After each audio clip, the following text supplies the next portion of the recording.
De 14 heures juste, vous nous excusez déjà pour ces petits retards que nous avons eu. Donc normalement mercredi à 14 heures juste, nous sommes déjà chez vous à la maison, et la rediffusion c'est pour le vendredi à 17h45. Alors aujourd'hui j'ai reçu un homme de Dieu avec qui Toko Solo là autour d'un thème très important qui s'intitule quel genre de serviteurs de Dieu pour l'église d'aujourd'hui. Donc nous sommes en direct, vous pouvez aussi réagir par WhatsApp, donc mais j'insiste beaucoup plus, n'appelez pas, vous pouvez juste nous envoyer des messages. Donc komika ka message na WhatsApp, numéro est affiché sur votre écran, le numéro Vodacom, donc le 081 459 0029. Vous nous laissez juste un message WhatsApp, toko zo message nabino. Donc vous pouvez déjà commencer à nous faire signe si vous êtes en train de nous suivre. Voilà, donc quel genre de serviteur de Dieu pour l'église d'aujourd'hui? Je vais en parler avec un homme de Dieu, il s'appelle l'apôtre Alain Badianyama. Bonjour homme de Dieu. Bonjour Raymond. Comment allez-vous? Dieu nous fait grâce, ça marche. Ça marche très bien. Content de vous revoir. Merci. Alors je vais déjà annoncer comment l'émission va se dérouler. Donc nous avons 5 chapitres. Le premier chapitre, il s'agira de l'identité et les parcours de notre invité. Et le deuxième chapitre, il s'agira des questions d'actualité. Donc comme il est un homme d'église, donc on va un tout petit peu brosser sur quelques actualités concernant l'église. Et le chapitre 3, il s'agira du développement de notre sujet du jour que je viens de vous annoncer. Et puis le quatrième chapitre, il sera des questions de la foule, c'est-à-dire les questions que les gens se posent. Et il est là, il va aussi nous répondre. Et le cinquième chapitre, qui est le tout dernier, il s'agira des perspectives d'avenir. Je commence par le tout premier chapitre. Il s'agit de l'identité et le parcours de l'invité du jour. Qui est l'apôtre Alain Badianyama? D'abord, l'apôtre Alain Badianyama est marié avec Brigitte Badianyama. Il a 4 enfants. Je parle de 5 parce qu'il y a un enfant qu'on m'a donné comme offrande. Ok. Donc, j'ai toujours dit j'ai 4 enfants plus 1. Okay. Voilà, et puis ça, je suis responsable de la communauté Oracle de l'Éternel, qui a des extensions un peu partout dans la capitale, à l'intérieur du pays, et quelques-unes des églises, c'est à l'extérieur de notre pays. Okay. Je suis professeur à l'Institut biblique. Okay. Je suis aussi recteur d'une école qui a pour nom ABC, Alain Badianyama Coaching. Okay. Je suis mentor de plusieurs serviteurs et père spirituel d'une grande famille de serviteurs. Voilà, en bref, ce que je suis. Très bien. Ok, alors comment avez-vous rencontré le Seigneur et comment cela s'est passé? C'est en 1900. Parce que moi je vous connais, j'étais trop petit, je vous connais à l'époque des affiches noir-blanc, vers là dans la commune de Ngalima. Alors beaucoup de temps colonie et les capening. L'émission est bilingue, donc on doit vraiment mettre les gens un peu à l'aise. Oui. En 1987, 88, j'ai étudié dans Otanga Awana Iba, Institut des Beaux-Arts. Et maman a une habitude à remettre dans l'église, nous avons malam. Et alors là, un jour, je venais de l'église, j'étais malade et affamé, j'attends une voix audible qui me dit Alain va à l'église. Je résistais à la voix, je savais que c'était Dieu. Mais de nature, j'étais un peu têtu là. Parce que j'étais dans le monde, j'étais fumeur de chanvre, un petit musicien dans la musique profane, etc. Alors la voix insistait une fois, deux fois, trois. À la troisième fois, c'est comme une force qui m'a pris. J'ai accepté librement de suivre la voix. Et je suis venu dans notre église qui était ici, Nzambe Malamu. Tisco na Bossa na Dresde, commune de Kinshasa, avenue Chuapa numéro 79. Et c'est là où j'ai écouté un message extraordinaire par le pasteur Boloko Tangazo, père son âme. Il fait les représentants des Mecca aussi, après avoir quitté Nzamalam. Donc, c'est par là que je me suis converti. Alors, ma conversion à solo, ma conversion, ils ont été que, et j'ai commencé à servir Dieu. 18 ans, j'ai commencé à prêcher dans des bis, j'ai commencé à prêcher dans des marchés par-ci, par-là. À l'âge de 19 ans, j'ai commencé maintenant à faire des croisades en plein air. Donc c'était en 1989, des croisades en plein air, après avoir rencontré Coutinho Fernando. Donc, l'archevêque Coutinho Fernando est parmi les gens qui m'ont introduit dans le ministère, public. Quand je l'ai vu, il m'a impacté. J'ai commencé à faire des croisades. C'est comme ça que nous avons été parmi les gens qui ont quand même contribué pour amener les réveils à Matadi. Déjà en 1989, avec un ami fait Israël Mwamba. Et j'ai commencé à faire des voyages missionnaires très tôt. Jusqu'à ce qu'en 1991, Dieu m'appelle à commencer l'église, la communauté que j'ai. J'avais refusé, j'étais trop jeune, je ne me voyais pas être pasteur. Évangéliste, prêcher, d'accord. Mais pasteur, ça ne marchait pas parce que la plupart de mes pasteurs, je voyais une vie misérable. Je ne voulais pas voir cette vie-là. Mais Dieu me l'a imposé, j'ai accepté. Et en 1991, j'ai commencé cette communauté. Jusqu'à aujourd'hui, voilà un petit parcours. Voilà, un petit parcours, mais un très bon parcours. Mais quand même, pendant ces parcours, vous avez de bons et mauvais souvenirs. Alors, quels sont les bons et quelques mauvais souvenirs dont vous vous rappelez qui peuvent aussi servir de leçons à ceux-là qui sont en train de nous suivre? Je commence par les mauvais. Très bien. C'est très difficile de retenir les mauvais souvenirs. J'en ai plein. Mais c'est comme si Dieu les efface à chaque fois. Donc, le mauvais souvenir fait partie aujourd'hui d'une vie normale d'un homme de Dieu. J'ai fait la prison trop jeune à l'âge de 19 ans pour avoir prêché une fille. Wow. J'ai encore fait la prison une fois pour avoir prêché la femme d'un général. Maintes fois, j'ai été chassé par mon père à l'âge de 21 ans. Il me chasse de celui, il dit non Alain, toi je voulais que tu deviennes docteur. Te voilà avec ces histoires. Il me chasse et je me souviens pendant plus d'1 année, j'ai dormi à l'extérieur, je dormais dans une carcasse de voiture par-ci par-là, jusqu'à ce que... Tout en servant Dieu. Tout en servant Dieu. Wow. Jusqu'à ce qu'à cet âge-là, je finis par avoir un chemin à l'âge de 21 ans jusqu'à aujourd'hui. Et j'hébergeais des gens qui étaient plus grands que moi. Donc, c'est pas si ça, il faut que j'appelle ça des souvenirs, des critiques inutiles, des taxations de magiciens pour avoir fait un miracle, etc. Voilà, ça ce sont des mauvais souvenirs. Mais des bons souvenirs, j'en ai beaucoup. Le premier bon souvenir, c'est quand j'ai donné ma vie à Jésus. Un changement grave, une paix inimaginable. J'étais très content. Et deuxième grand souvenir dans le Seigneur, c'est quand j'ai, par la grâce de Dieu, Dieu a ressuscité un mort au travers de mon ministère. J'avais là des 19 ans seulement. Et je venais de l'école, je trouvais un mort, c'est un cadavre vraiment, qui était là et je priais. Et il est ressuscité, ça m'a beaucoup choqué, positivement. C'est resté. Et puis ça, mes premiers voyages missionnaires à Matadi, à Boma, trop jeune, à l'âge de 19 ans toujours, donc 89. Ce sont des souvenirs extraordinaires. Et à cet âge-là, je raconte le Fémoleka Nzulama, l'enfant de Timothée Moleka, je dis. Alors là, il était gouverneur à Matadi, j'avais là des 19 ans, et je le prêche l'évangile. Il nous reçoit, il donne sa vie à Jésus. Et après, il nous envoie chez un de ses vices, c'est Maître Marilé Assis, qui était vice-gouverneur. Je prêche toute la famille l'évangile et ils donnent leur vie à Jésus. Ça, ce sont des souvenirs extraordinaires. Il y en a plusieurs, mais laissez-moi me limiter par là. Très bien, c'est déjà l'essentiel et certainement ça a vraiment beaucoup aidé ceux qui sont en train de nous suivre. Mais je voulais qu'on souffle un tout petit peu et puis nous allons revenir pour pouvoir continuer avec nos quelques chapitres de cette émission. Si la régie est prête, on peut nous balancer un petit morceau de musique et nous allons revenir.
toye kokomisa kombo na yo Jésus mosusu lokolo ezali te bakotikala kozala te zala nzambe ya vi na biso mpona libela soki tokopesa lokumu te nani mosusu Jésus-Christ de Nazareth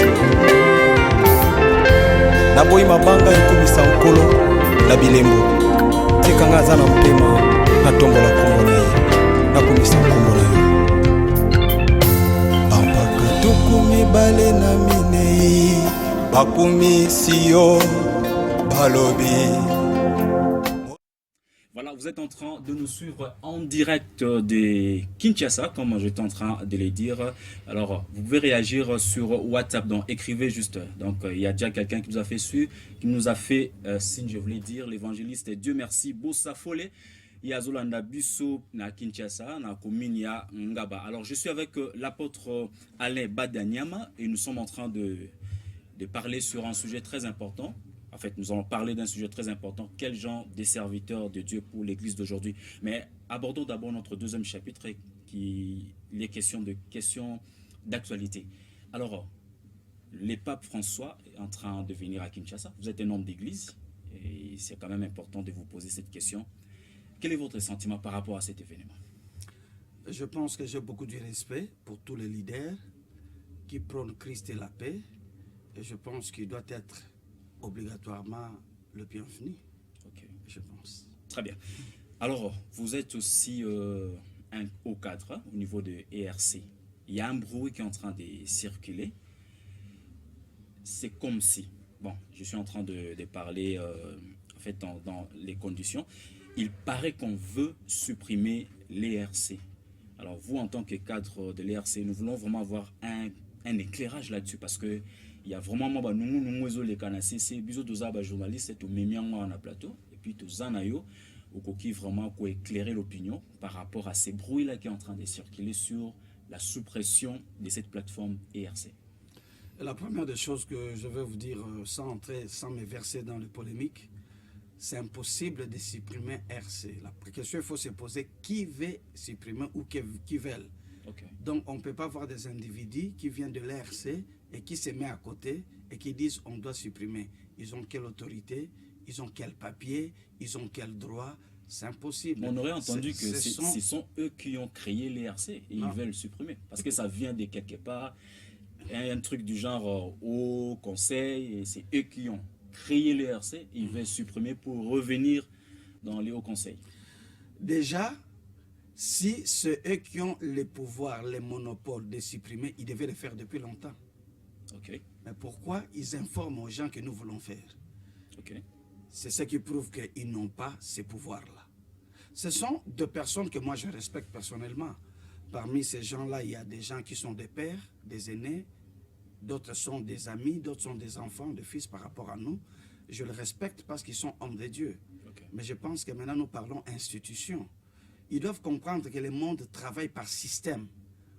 On peut supprimer les hommes, on peut s'attaquer aux hommes, mais on ne supprime jamais le système. Okay. Ça ne marchera pas. Vous voyez ce que Dieu a fait. Dieu a créé le monde, il a mis le système luminaire, le système du temps, le système de ceci, et il se met dans son coin. Donc Dieu est là, il a laissé le système qui est en train de travailler. Fais tout ce que tu veux, tu dois obligatoirement te plier au système.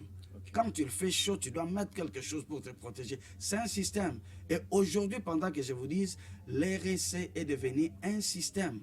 Okay. Le président en place pourra partir, une autre viendra. C'est l'œuvre des personnes. Okay. C'est l'œuvre de tout le monde. Et je pense que l'État a bien compris. Et c'est la 8e confession religieuse. Vous croyez que quelques personnes peuvent venir enlever, supprimer toute une institution? C'est une aberration. Mais c'est normal, tout le monde peut dire que je suis tel, je suis X. C'est possible, on peut comprendre ça. Voyez-vous, dans ces pays, il y a des gens qui peuvent se lever et dire que moi, je suis président. Mais est-ce que tu es reconnu dans l'institution? Ça, c'est une autre chose. Donc voilà un peu ce que je peux dire. Très bien. Bon, c'était juste question d'avoir un éclairage. Voilà, l'opinion est très bien éclairée. Donc, l'ERC, donc ERC, Église du Réveil du Congo, et aux a supprimé, donc aux a jamais c'est impossible. Donc c'est impossible, donc rassurez-vous parce qu'il y a certains pasteurs. C'est une institution et puis ça. Donc pasteur bozo ningana zana sabino botika kolingana. To ebinde makambo ezalaka. batumo basilikaka balobi et après les kinam. Ok. Très bien. Nous allons aborder notre troisième chapitre de cette émission. Nous allons développer les sujets du jour. Quel genre de serviteurs de Dieu pour l'Église d'aujourd'hui? Alors, dans ces thèmes, il y a deux concepts clés. Il y a serviteur et puis il y a Église. Alors, comment définissez-vous d'abord ces deux concepts-là? Serviteur de Dieu, ensuite Église. Je vais d'abord qu'on commence par la définition, ensuite on va continuer. Oui, je commence par le serviteur de Dieu. Serviteur de Dieu, c'est la personne qui fait que l'Église fonctionne. Donc c'est l'élément qui est dans l'Église qui fait animer. Voilà, c'est l'animateur de l'Église même. Et l'Église, quand je parle de l'Église, je parle d'un groupe de gens. Je ne vais pas aller directement à la définition. C'est un groupe de gens, qui ont une idéologie, qui croire en Christ, lavé par le sang de Jésus, sauvé par le sang de Jésus, de partout dans le monde. Ce sont ces genres de personnes que Dieu a mis de côté d'une manière spirituelle qui forment l'Église. Donc, le serviteur, c'est celui qui sert dans cette Église-là. Le serviteur, c'est celui qui sert dans cette Église, qui anime cette Église-là. Alors, y a-t-il une différence entre serviteur de Dieu et ministre de Dieu? Parce que je me souviens, en 2013, j'étais venu de Pointe-Noire. Nous sommes allés dans une conférence et je vis on distribuait des macarons. Dans les macarons, nous sommes commis serviteur de Dieu. Dans les macarons, nous sommes commis ministre de Dieu. Alors, je voulais voir cette différence. Est-ce qu'il y a une différence entre serviteur de Dieu et ministre de Dieu? Oui, il y a une nuance. Un ministre de Dieu, c'est celui qui a un ministère chrétien que Dieu lui a donné. Et parmi ces ministres-là, nous avons l'apôtre, nous avons le prophète, nous avons le docteur, l'évangéliste et le pasteur. Les 5 ministères. Et serviteur, c'est tout celui qui a une charge dans l'église. À cause de la Mbaka, à cause de la Moderaka, il sert Dieu, mais il n'est pas peut-être forcément un ministre de Dieu. Mais nuance Mogali, tout ministre cette fois-ci est aussi serviteur de Dieu. Voilà, je voulais arriver là-bas. Voilà, donc tout en ayant son ministère, il sert Dieu. Mais au-delà de cela, Dieu lui a mandaté une autre mission, c'est d'être ministre de Dieu dans un plan spécifique. Alors, je voulais profiter de cette réponse. On voit une tendance parmi les 5 ministères cités par l'apôtre Paul dans Éphésiens 4:11. Il y a une tendance, bon, je ne sais pas, vous allez nous expliciter cela. Il n'y a pas un ministère qui est un peu plus grand que les autres. Je sais pourquoi je pose cette question. Essayez d'abord de nous répondre et puis je vais revenir. Non, il n'y a pas un ministère qui est plus grand que les autres. Nuance et ça va ministère au même point d'égalité. Alors pourquoi des fois les gens commencent par être évangélistes et ensuite au moins on a remis pasteur, l'objet au moins on a commis apôtre, et puis quand on parle de l'évangéliste, au moins on est prophète, docteur. Non, et ça erreur très grave. J'aimerais vous dire quelque chose. Au fait, Babylone wana mingi ça la maraming na monde na biso ya ba Congolais. Congolais a mesana ne loko mokote. Congolais de nature, il faut changer logo pa yoka bien. Et c'est comme ça au monde na bipete sogia ni ndemo na yo ena mutumsa na 5 noms. Les gens na kombo mo bolo ba ko benga kombo mo bolo ba ko na bo tanga kombo batwa et ça la mabedo les gens na kombo mo. Donc pour se renouveler il faut ça na ba kombo za na ba kombo. Alors quand on avait commencé le mouvement ba ministère oyo ezaka plus na visibilité makasi et qui évangéliste. C'est eux qui évangélisaient, qui faisaient des croisades. Vous comprenez? Tellement que Erenia qui Congolais a besoin de l'Okwasika. Azo croire que même na makamanza me faut masike ça nini et c'est comme ça que batu balongwe na bayo comme pasteur. Pasteur. Donc naïda batumswa quand il faut qu'on m'attaque à grade. Il y a même de ceux qui pensent que l'apôtre que je suis est plus grand que l'évangéliste. Pas du tout. C'est un ministère point barre. Il y a certains évangélistes qui ont un nom plus grand que certains apôtres. Il y en a apôtres, c'est pas un problème, bateau ba croyaka que il faut qu'on change comme matabo exagéreur. Mais il y a pas sa nuance mon bateau monsieur ça problème il y a coco là. Oui, parce que au début Est-ce que tu sais qu'il y a des communautés, il y a des communautés aujourd'hui, il est là. Dans la communauté, on a un ministère, pasteur ou évangéliste. Au cas jamais dans la communauté, on a apôtre Azalaka, prophète Azalaka, docteur Azalaka. Pour y avoir docteur, c'est que docteur a la théologie, mais docteur a ministère. Et ça, c'est très grave. C'est comme ça que plusieurs personnes ont commencé, ils ont cru qu'il faut abandonner l'évangéliste. Mais quand il a grandi, il a compris que non, je ne suis pas évangéliste, je suis pasteur. Yangwana a changé. Batouana toko critiquer parce qu'il vient de découvrir réellement ce qu'il est. C'est tout à fait normal qu'il puisse changer. Mais Batoumousou a changé. Mais il faut comprendre qu'il a changé qui bien.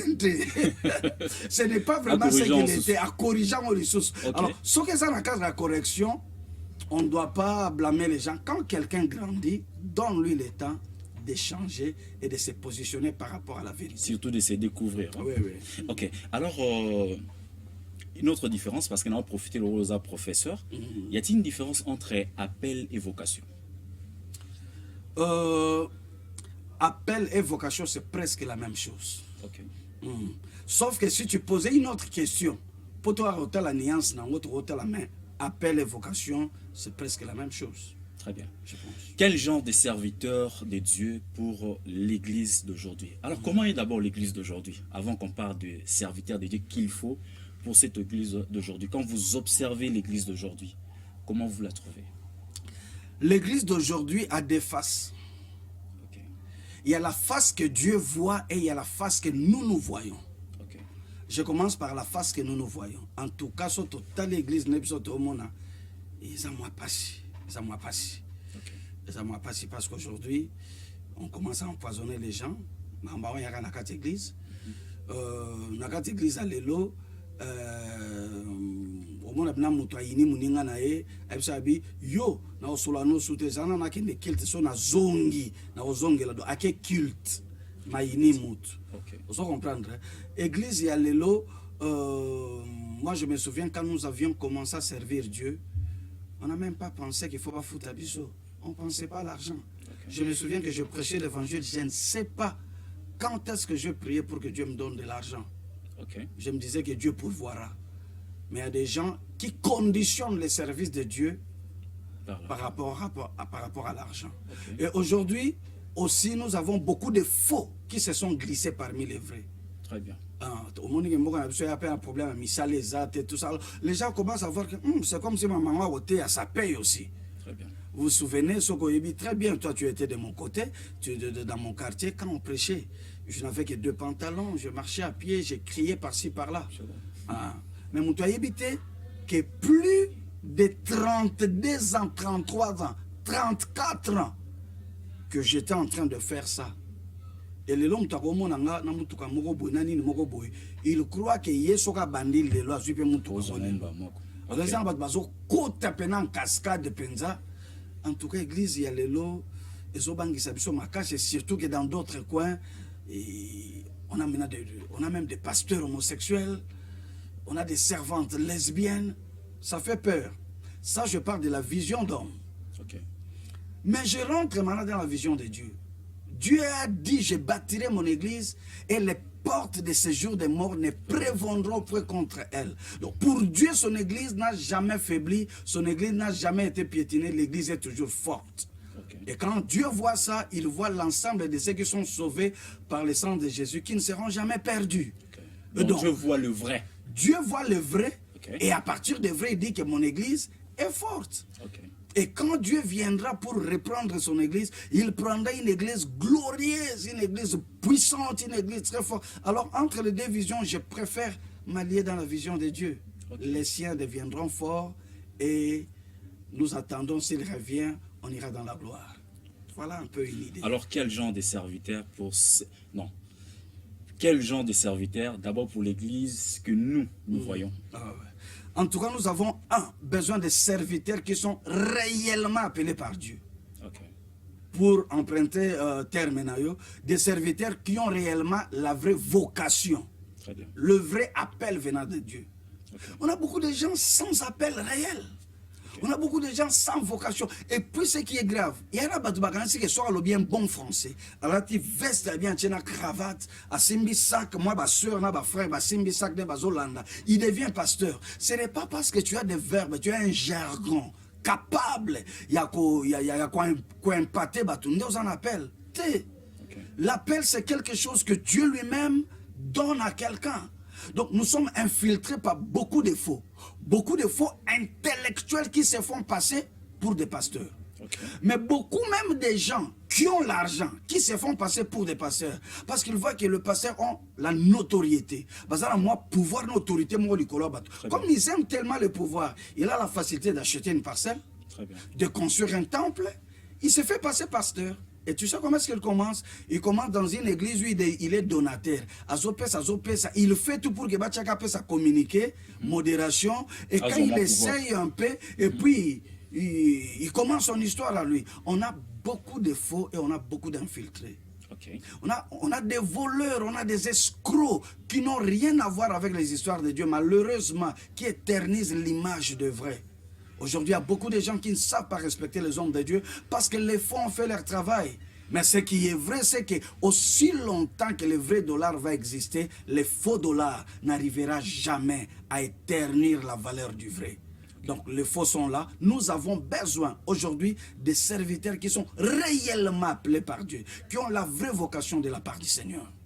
Alors comment est-ce qu'on... Je n'ai pas terminé. Vous continuez. Non, continuez d'abord, parce que j'ai une question. Oui. La deuxième des choses, nous avons besoin de serviteurs qui ont la vraie connaissance de ces dieux-là. Il y a des gens qui servent Dieu sans avoir la vraie connaissance à la matière de Dieu et à la matière de servir Dieu. Dieu, c'est un Dieu de principes. Il y a des choses qu'on ne fait pas dans les ministères. Le ministère est des tabous et c'est dans tous les domaines qu'il y a des tabous. Même dans votre monde de journalistes, vous avez des tabous, il y a des choses qu'on ne touche pas. Exact. Vous pouvez voir un pasteur, un fils se lever, injurier les pères, injurier les aînés. Ça ne peut pas se faire. Vous pouvez voir un diacre comploter contre son propre pasteur, qui est son père spirituel. Ce sont des choses qui ne peuvent jamais se faire. Pourquoi? Parce que ce sont des principes que Dieu a placés. Il y a des gens qui servent Dieu sans connaître le ligne rouge du ministère, qui ne savent pas les limites qu'on ne doit pas franchir. Et tout ça, on a belé. Éternelle image à l'église. Ils disent n'importe quoi, ils font n'importe quoi. Et ça retombe sur des gens qui sont quand même sérieux. Donc on a besoin de gens qui ont de vrais appels, on a besoin de gens qui ont réellement la vraie connaissance de qui est ce Dieu-là et de quoi le ministère doit être fait. Et nous avons besoin de serviteurs qui ont la compassion de l'Église et des membres de l'Église. Alors, apôtre, si je vous suis très bien, vous ne voyez pas que toutes ces histoires dont vous êtes en train d'évoquer, il y a quelque chose qui donne naissance à ces choses, à ces histoires ici. C'est-à-dire, c'est comme si l'Église elle-même est à la base de ce qu'elle est en train de vivre. Je m'explique. Aujourd'hui, lorsque vous avez commencé les ministères, à votre époque, j'étais petit, mais à cette époque-là, on voyait beaucoup plus de campagnes d'évangélisation là où on prêchait sur la conversion. Là, on prêchait sur la sanctification. Mais essayez d'observer notre église d'aujourd'hui là. Est-ce que ce message-là, ce genre de message qui pousse les gens à marcher dans la crainte de Dieu, qui pousse les gens à la vraie conversion, ces messages-là sont devenus rares dans nos églises. Alors, si aujourd'hui on a ce genre de serviteurs, n'est-ce pas que la faute revient aussi au Père? Je pense que le constat est vrai. Bon, on va essayer de voir à qui profite cette faute-là. À qui on doit-on condamner. Je pense que personnellement, tu as raison. Le message sur la conversion, il faut être à maison. Est-ce que vous vous rendez compte qu'aujourd'hui, il y a des églises qui ont existé, sans même pas baptême, sans même pas sainte scène. Ça, c'est très grave. Ils n'ont pas le temps de faire l'affermissement que nous avons reçu des 4 lois spirituelles, etc. Ce sont des valeurs que l'Église a perdues. Voyez-vous, ce sont des valeurs sur le plan message qui doit revenir. Et là-dessus, même si tout le monde doit prêcher le même message, mais j'en appelle les évangélistes, c'est leur charge de faire des croisades, que ce soit en plein air ou dans des bus, Et c'est là où je m'adresse. Permettez-moi, en tout cas, je prends cette occasion pour m'adresser aux évangélistes de bus. Souvent, tant aux anababis, et ça ne l'homme est la bisopas. Au coup, tu as été un abus, yazaka, bana ba orphelin na bango, bazaka kana ba blon na obo pesa. Non, non, non, non, non. Le travail de ceux qui doivent prêcher dans la Bible, limbisanga ba terre en abus, nazo bebi samusa na binote mais nena sunga biso nyonso. Tant que na tote un abus, prêchons Jésus. Un message aussi simple. Tout l'axabatu qu'il est le salut. On peut prier pour les malades, pour tous les gens. Oui, ba Congolais ba kola tellement que soko silisi. Si quelqu'un veut te bénir, il te bénira même si tu ne le demandes pas. Exactement. Moi, je ne peux pas rester dans un bus ou quelque part, un prédicateur prêche et il sort sans que je lui donne quelque chose. Il a fait son travail, je lui donnerai toujours. Mais il ne faut pas demander à arriver jusqu'à mentir.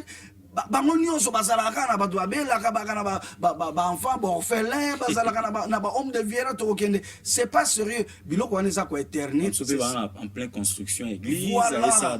Non, c'est pas là-bas qu'il faut faire ces choses. C'est un terrain où il y a des incrédules qu'il faut présenter Christ. C'est fini. Après cela, Dieu sait comment est-ce qu'il va vous payer d'une manière ou d'une autre. Donc, ce message-là, ce que vous dites, doit revenir. Je pense que nous sommes en train de lancer un appel à tous les hommes de Dieu qui, peu importe tous les messages que Dieu vous donne, de temps à autre, il faut revenir sur ça. Et c'est ce que moi j'essaie de faire à l'église.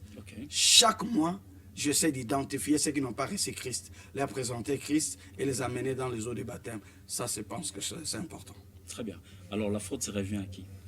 La faute revient à personne. Vous savez, il faut avoir peur de taxer les gens. Quand vous dites la faute revient à qui, que je taxe telle personne, peut-être moi aussi je me retrouve dans cette faute-là. Je pense que les conseils, c'est beaucoup mieux que de taxer les personnes. Très bien.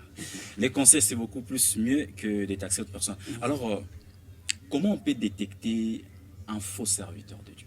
Un faux serviteur, la première des choses, on peut comprendre l'intention de son cœur. Quand quelqu'un présente Christ, et il fait en sorte que tu puisses le connaître et le comprendre. Celui-là a un cœur de Dieu. Mais quand quelqu'un, au-delà de toutes ces choses-là, il vient se présenter lui-même ou présenter un autre esprit contre Christ, celui-là devient faux. Je pars vous dire, un homme peut être faux tout en ayant l'aspect d'un homme humble. Il est humble, il parle calmement, un bon français, mais ne vous amène pas à Christ. Il vous amène à quelque chose qui est en dehors de Christ, en dehors du Saint-Esprit, en dehors de la sainte doctrine. Celui-là est faux. Et je parle plus loin pour vous dire, on peut être faux sans le savoir qu'on est faux. Oui, on a vraiment la bonne volonté de dire de certaines choses, mais on ne dit pas la vérité, on devient faux. C'est ça la vérité. Très important. Alors, apôtre, quelle est la différence entre ce que les apôtres, les 12 apôtres du Christ ont fait par rapport à l'Église? L'apôtre Paul aussi est venu, il a fait aussi ses travaux. Et vous, les apôtres d'aujourd'hui? La première des choses, j'aimerais expliquer ce que les gens n'ont jamais compris. C'est que les apôtres de Christ n'ont pas tout fait. Non, non, non. Sinon, pourquoi on sera là? Mais ils ont posé les fondements. C'est ce que je dis. Ils n'ont pas tout fait. Ils ont posé les fondements que personne ne doit venir changer. Alors pourquoi faudra-t-il continuer encore dans ces travaux-là? Parce que s'ils ont déjà posé les fondements, donc c'est que leur rôle, c'était de poser ces fondements. Exact. Alors qu'est-ce que ceux d'aujourd'hui doivent encore faire? Ils doivent apporter ce que le Saint-Esprit leur donne d'apporter. Je vais m'expliquer. Très bien. Mais Christ l'a dit. Il a dit à ses disciples, j'ai beaucoup de choses à vous les dire. Mais vous ne pourrez les supporter maintenant. Quand le Saint-Esprit viendra, il vous enseignera toutes choses. Mais il ne le fera pas seulement par les apôtres. Donc, vous comprenez que même Christ n'a pas tout dit. Il a dit que quand le Saint-Esprit viendra, amen, il va vous enseigner toutes choses. Et donc, Christ c'est un Dieu qui travaille partie par partie. Il a fait son travail. Il a parlé du royaume. Les disciples sont venus, ils ont posé le fondement de la doctrine. Et je pense que nous devons ramener les âmes perdues dans cette doctrine-là. Et ça, c'est très important. Quand je dis ça, il y a de certaines personnes qui peuvent être choquées, mais je vous dis la vérité, Paul n'a jamais prêché à la télévision. Est-ce que dois-je refuser de prêcher à la télévision parce que Paul ne l'a pas fait? C'est ça, c'est ce que je dis que Paul, ce que je fais là, Paul ne l'a pas fait. Voyez-vous, Renard Bonk a fait de grandes croisades plus que Paul. Voyez-vous, donc il y a des choses qu'ils n'ont pas fait. Nous devons mener l'expansion du royaume, présenter Christ le plus large possible et faire en sorte que les royaumes soient acceptés partout et faire entrer le perdu dans ces royaumes. Je pense que c'est le plus grand travail que nous devons faire. Imposer l'autorité de Christ sur la terre. Les gens doivent sentir que Christ est le roi des rois. C'est comme ça que j'ai toujours dit quand dans nos églises on dit Nani Mokonzi. Les gens disent Yesu Mokonzi. C'est pas vrai. Nani Mokonzi. Nga Mokonzi. Yesu a Mokonzi na Bakonzi. Tu comprends? Christ est le roi des rois. Il nous a fait des petits rois. Donc nous sommes venus pour faire en sorte que son royaume puisse s'extendre, que ça entre partout, que ça entre non seulement dans des avenirs, tout ça, ça entre même dans les institutions, qu'on parle de Jésus dans les institutions, qu'on parle de Jésus dans la police, qu'on parle de Jésus dans l'armée, et là, il y a un pas qui est en train d'être fait. Aujourd'hui, quand il y a salut au drapeau, quand il y a défilé des essuies, on commence par la prière et une prédication. Je ne sais pas si vous savez. Donc l'Église est en train de faire quand même quelque chose, paix soit-il. Êtes-vous trinitariste ou unitariste? Croyez-vous à la Trinité? La première des choses, si vous lâchez les mots comme ça, il y a des gens qui ne comprennent pas la Trinité, c'est quoi?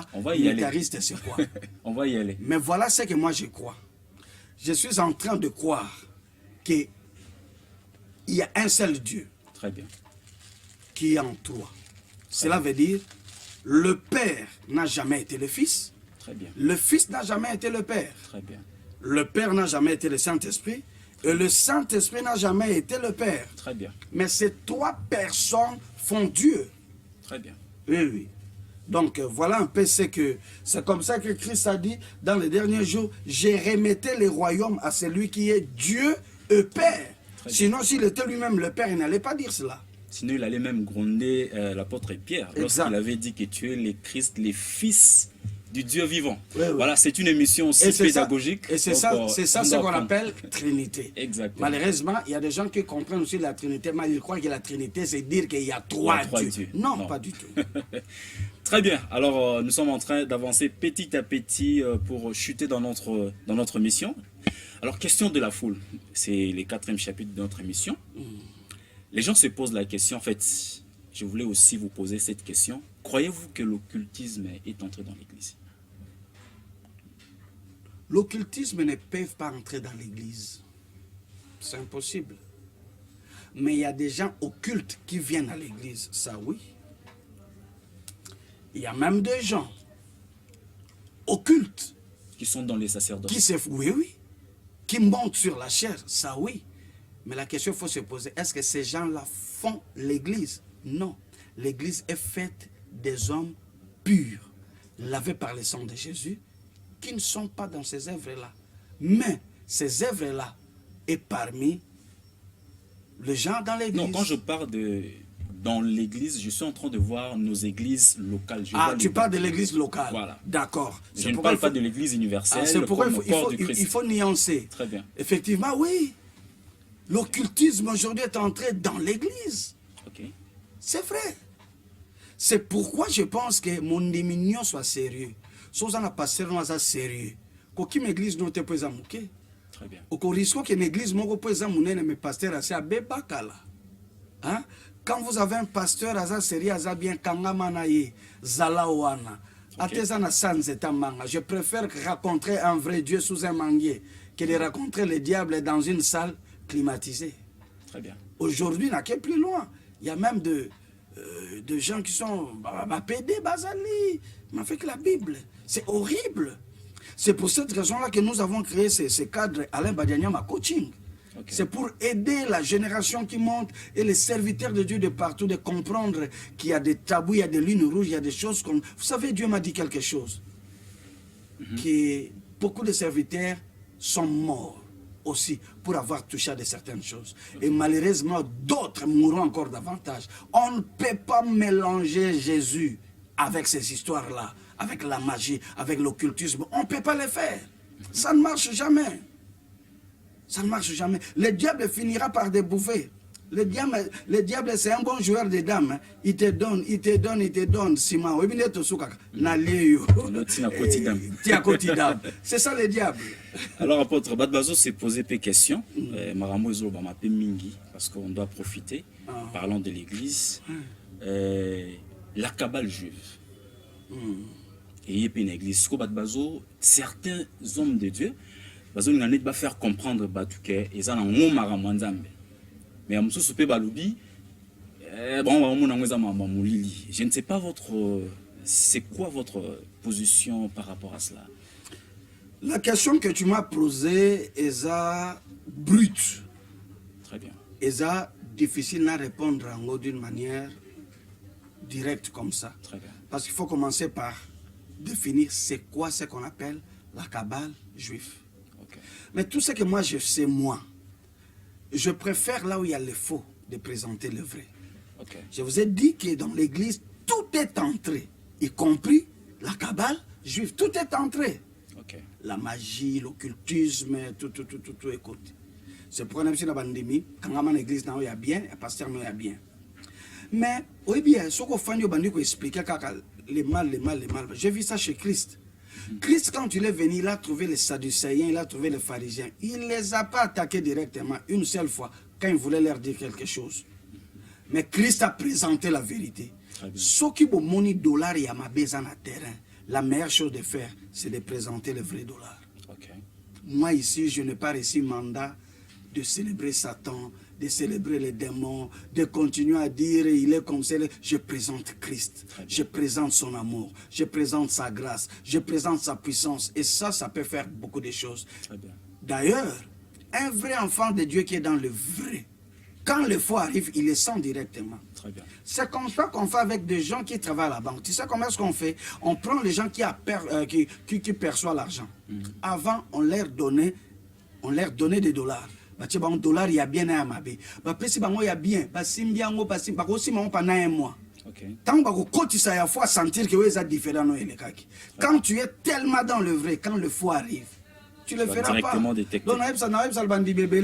c'est que ton père ne vous a pas expliqué. Ne crois pas cela. Crois ce que ton père t'a expliqué. Je pense que c'est beaucoup mieux. Très bien.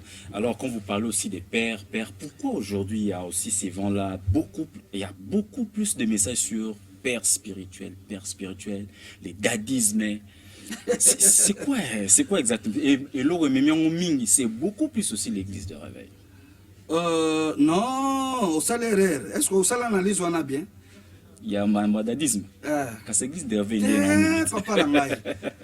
Dadi. Batu ya liboso, d'ailleurs que yona no bota magite, ngape na bota magite, ki pere banori ni, batu ba ilabso ki pere ya basango.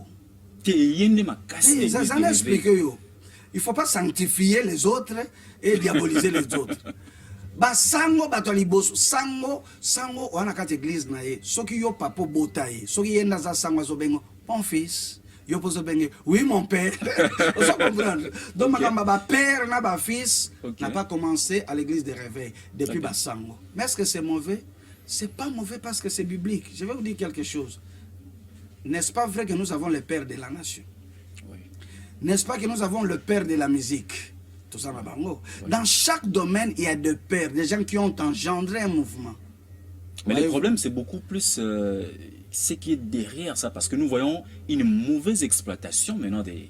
Parce qu'une fois, je ne vais pas vous choquer, j'étais dans une activité chrétienne, un grand de notre nation, il est de l'église d'Hervé, excusez-moi de parler de ça, suivant la tendance de son message par rapport au père, fils, c'est comme s'il voulait se protéger par rapport à un certain mal qu'il a fait.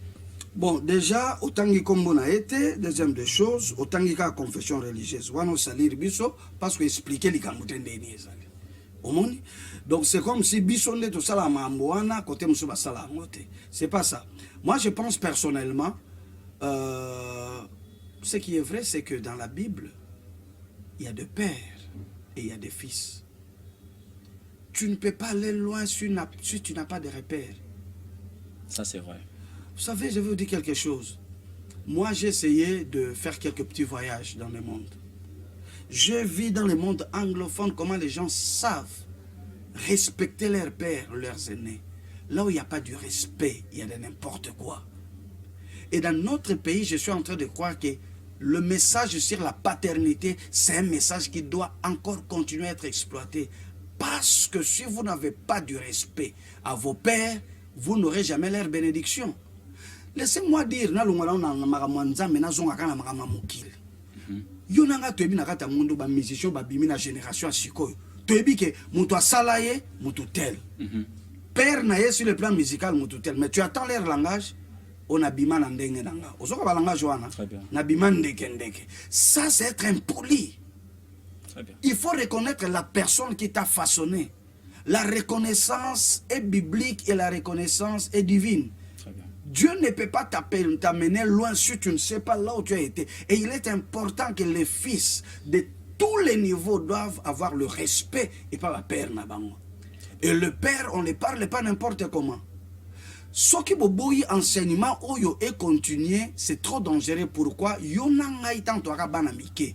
Soko koti nakata bis papa moko akoti la première des choses mutako yibisoli ka moto sani au telemi pour papa na sani afanda. Très bien. Et soko meko sala 1 minute sans que tellement tous les gens te regardent. Ce sont des valeurs que nous avons perdues, mais il faut que l'église puisse défendre ces valeurs là. Okay. C'est un peu ça.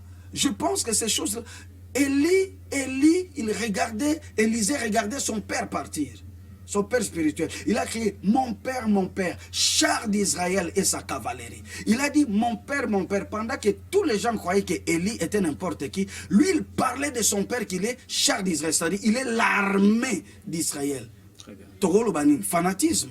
Il y a fanatisme. C'est écrit. C'est comme ça qu'il a pu avoir le manteau. Beaucoup de gens veulent faire ce que le père ont fait, mais ils sont incapables d'honorer ce père-là. Ça ne marche pas. Laissez-moi la zone Sokana Marama Mokili. Mais que ça ne devienne pas comme une divinité. C'est là où je suis en train de... Je reviendrai sur ça. On est presque à la fin, il nous reste juste 5 minutes. Oui. Je vais juste chuter là. Je vais vous dire quelque chose. Oui, puis qu'il y a fait un ndaku, nazo réfléchir na oloba, ba papa Wendo. Ba papa nani, azobeta guitare na oke jazz. Ba Luambo, ba Lutumba, Batouan. Manouako est encore là, je crois. Ils avaient l'âge de 20 ans. Sur le qui bat texte à chanson à Bango, tu te poses la question, mais ils avaient 50 ans ou comment? Ok. Mais comment expliquer, bah jeunes gens et abisso, il y a génération Android. Bazan à 40 ans, ils chantent que des bêtises. Très bien. L'esprit de l'intelligence est en train de quitter le peuple petit à petit. Pourquoi? Parce qu'ils ne savent pas reconnaître leur source. C'est ça le problème. Reconnaître une source. Exacto comme c'est Nzambe na yo. Vous comprenez? Très bien. S'il faut au Gumba ma popé sa papa na yo kopo. Et ça pécheté. Papa, quelle bonne éducation il y a occidentaux. C'est la mauvaise. Moi je suis né en France. Je suis né en France, donc mes amis sont Mamindele Wananyos. L'Europe, je connais. Je te dis, la mauvaise éducation, c'est là-bas. C'est en Europe, aux États-Unis. La bonne éducation, c'est en Afrique et en Asie. On ne doit pas perdre ça parce que Mindele so bazan dengenin. Oh, badadi na bino bokumu ko zo bon lo banzambe. Ba lo banzambe te me ba sacré, voilà. Ils sont sacrés. Le père reste sacré. Ça, on ne discute pas sur ça. Très bien. Alors, le 27 janvier, aux autres Moussa Livre, c'est confirmé. C'est à quelle heure et c'est où? Oui, le 27 janvier, d'abord, avant tout le Moussa Livre, c'est une grande conférence. Rapidement, parce que oui. Vraiment à la fin. Le 27 janvier, Eko Salama, na commune à Kassavubu, na salle la Conforta. Okay. Avenue Lodja numéro 44, référence à l'Iron-Point Gambela. C'est une grande conférence où nous allons parler sur les 8 combats le plus dangereux d'un ouin. Okay. Oui. On a invité tous les serviteurs de Dieu à tous les niveaux. Le serviteur, le ministre, le diacre, et même ceux qui aspirent au ministère, qui veulent venir, qu'ils viennent en ce jour-là. Et en ce même jour, nous avons présenté le livre Père Ozalawana, et ceux qui veulent l'avoir, Barozoyango. Très bien. Merci. Vraiment, on est à la fin de notre mission. Nous étions avec l'apôtre Aleba Dianyama. Il n'avait pas le temps, mais il a vraiment fait l'impossible. Merci beaucoup pour ces grands sacrifices. Avant de finir, je veux juste vous recommander quelqu'un. Il fait très bien son travail. Je ne sais pas si on peut nous illustrer l'affiche. C'est un grand photographe, il fait très bien son travail, il est beaucoup plus spécialisé dans l'événementiel, surtout en mariage. Il s'agit des focus pictures. Je ne sais pas si l'illustration est là, on peut nous illustrer. Focus Picture, voilà, donc si vous avez un mariage, il est beaucoup plus spécialisé par rapport à ça, j'insiste. Donc vous pouvez vraiment les contacter, Focus Picture, il fait très bien son travail par rapport à la photographie. Alors, un tout dernier mot pendant 30 secondes et nous allons clôturer. Oui, un dernier mot, j'appelle à tous les serviteurs de Dieu, de toute confession religieuse, de toute tendance. Ah, il y aura problème, il y a tendance, moko. Aux protestants, Assemblée de Dieu, Église de réveil, tout coup, tu as besoin pour tous la connaissance. Papa, le diable s'est levé pour attaquer l'homme de Dieu, pour l'effacer, l'éliminer, le retrancher. Je pense qu'il est important que Toyeba, les 8 combats, le plus dangereux qu'un doit traverser. Quand tu as cette connaissance, Dieu va te protéger. Ce sera des moments d'impactation, des moments de bénédiction et des moments de partage d'expérience. Alors soyez les bienvenus. Bobo Sanate, c'est le 27 janvier, c'est le vendredi, de 8h à 12h à la salle Conforta sur l'avenue Lodja, numéro 44, commune de Kasavubu. Référence au rond-point Gambela. Soyez les bienvenus. Merci beaucoup, soyez les bienvenus. J'étais très dans la joie de vous présenter cette émission. Suivez la rediffusion le vendredi à 17h45 sur la même chaîne, Le Peuple d'abord télévision. On se voit à la prochaine avec un autre numéro. Au revoir.